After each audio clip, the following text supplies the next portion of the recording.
હરેશભાઈ આ તો હોનાનું મોડવું જયેશભાઈ આ તો બહુ ફૂલ આવ્યો છું માતાને પણ જો કદાચ લેખન આ લખી નાખું તો મારું નામ લખું માતા હરેશભાઈ લોકો તો એમ કહેતા હતા કે ભાઈ પડી ગયા પણ જો કદાચ કોઈ પડવા જવું તો તમારી શીખવતર આખા કુંડલી નથી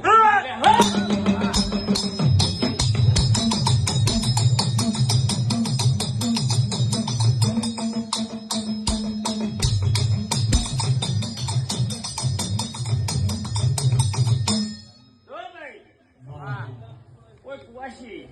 કદાચ ઓરતો લઈને આવીએ છીએ તો જરૂર અસ્કોતર પૂરું કરશે બોલી તાકાત નહીં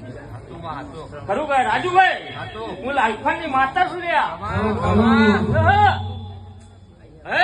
જયેશભાઈ જીજે ચોવીસ ની માતા છું જો ભાઈ કર કુવેશ્ય મોડવો મજા હરીશ બધું ગુનાનું એ ભાઈ જે